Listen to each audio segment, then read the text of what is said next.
Hi everybody, it's Mr. Schwartz. I hope this video finds you safe and healthy. This is the first video that you're receiving from me for your contemporary American history class. So I would say it's nice to see some of you, but instead I hope that it's nice for some of you to be able to see me. I do certainly hope to be able to continue to engage with you all in the Google Meet classroom sessions over the next few weeks. Let's get into today's lesson, which is going to be the beginning of a lesson on President Gerald Ford. So here's what I expect of you today. Watch this video. It shouldn't be any more than 15 minutes. Take notes, and then complete the exit slip and email me your response to mrschwartz42@gmail.com. If you have other questions, concerns, or issues, or anything at all, please don't hesitate to contact me here. This is an email address that I set up specifically to be able to communicate with you all. So feel free to reach out. Alrighty, let's get into the administration of Gerald Ford. Our long national nightmare is over. This is a famous quote delivered by Gerald Ford during his inaugural address, which came on the heels of the resignation of Richard Nixon, who left the race following the fallout from the Watergate scandal.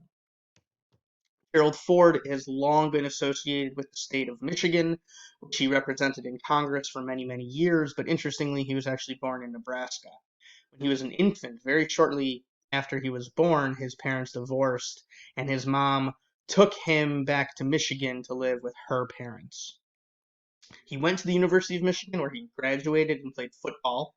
When he was finished with school, he was actually offered to play football professionally, approached by the Packers and the Lions, but he turned them both down and went to Yale Law School instead, where he graduated in 1941, which was right in the midst of World War II, and he joined the Navy and took part in major operations in the South Pacific. After his naval service, he came back to Michigan to practice law and ran for Congress in 1948, winning his first congressional election and representing Michigan's 5th district as a Republican. He would win re-election many times until he was appointed to be Nixon's vice president.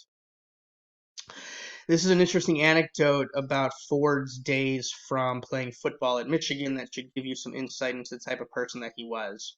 At the time, this was in 1934, schools in the South were still adhering to the Jim Crow laws, meaning that they prohibited black athletes from joining any of their teams if they even allowed them to enroll in the university. When Southern schools would play Northern schools in sports, they would expect the Northern schools to honor this gentleman's agreement and bench the black players during those games. Well, this incident occurred uh, during this time when Georgia Tech, the Yellow Jackets, came to Michigan to play the Wolverines. And Michigan's coach had decided that he was going to bench Willis Ward, who's number 61 here in this photo with Gerald Ford. Ford and Ward were close. They were good friends. They used to room together when they were on the road playing away games. Gerald Ford publicly threatened to quit the team if Ward was benched. In this link that I posted at the top, there's a longer article, and in that article, you can actually see a newspaper clipping from the school newspaper at the time about this protest. Ward actually encouraged Gerald Ford to play the game, saying that the team needed him. Uh, Willis Ward was benched. Ford did play the game, and Michigan ended up winning 9-2, which tells you a bit about the way that football was played back in the day. Willis Ward, interestingly, was a two-sport athlete. Not only did he start for 3 years on the football team, but he was also a track star. And once during his college career, during a track meet, he beat Jesse Owens in a 100-yard dash or 100-meter dash.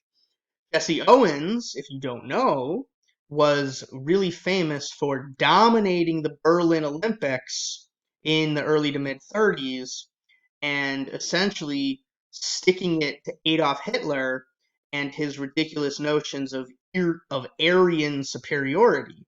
Because here's Hitler saying how the white race, this and that, blonde hair, blue eyes, blah, blah, blah. Jesse Owens, an African American man, came to Germany and dominated the track and field contest in the Olympics. Anyway, at the time, it was a very courageous thing for Gerald Ford to do, to stick his neck out like that for his black teammate and friend Willis Ward, and it tells you a little bit about the type of integrity that Gerald Ford carried himself with. Gerald Ford was elected many times to the House of Representatives. He ended up being the first person to serve as president without being elected in the role. He was appointed to be the vice president after Nixon's original vice president, Spiro Agnew, resigned.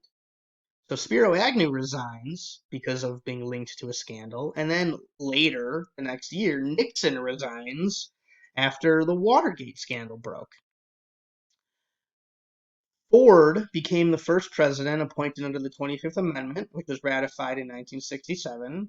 Now, this wasn't the first time that the presidency changed power without an election, because other presidents had been assassinated, other presidents had died. This was the first time a president was appointed under the fairly recent 25th Amendment, ratified in 1967, and again, the first time that anyone served as president without being elected. Understand that when people run for president, their choice of running mate is very important, because the people who are voting want to think about, well, what happens if this person dies in office? What if something happens to this person? Can I trust the vice president to succeed them? Well, people didn't vote for Gerald Ford as Nixon's vice president. They voted for Spiro Agnew. Ford was appointed by Nixon, and then Ford becomes the president after Nixon resigns. Many people feel that Ford lost to Jimmy Carter in 1976 during his own bid for re-election, in large part because of his decision to pardon Richard Nixon. So Ford's entire term only lasted for 895 days, which is well short of a full 4 years. When Ford first took power, he was accused by many people of making a deal with Nixon to pardon Nixon if Nixon resigned, ceding the presidency to Ford. This would be a real serious form of corruption. It's often called quid pro quo, which means something in exchange for something else. This is one of the things that Donald Trump has been accused of, one of the impeachment charges, which he was found not guilty of. This was also the thing that Rod Blagojevich, former governor of the great state of Illinois, actually went to prison for. He tried to trade Barack Obama's vacated Senate seat for some type of political favor or monetary payout. He went to jail. He went to prison for it. He was actually recently released after being pardoned by President Donald Trump. Anyway, back to Ford. Ford, on his own initiative, in response to these accusations, went to Congress to testify about his decision to pardon Richard Nixon. This has been described as courageous of Ford to do, and certainly a most extraordinary gesture for a U.S. president to voluntarily testify before Congress. Now, people accused Ford of making a deal with Nixon, but let's take a look at a clip from Ford's inauguration. Can't identify any other motives that Ford may have had for pardoning Nixon. Now, this video may lag a little bit. The computer is recording while I'm playing a video, so if there are any technical issues that are annoying for you, you can click on the link that I have posted here on the slide and watch the video yourself.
for himself.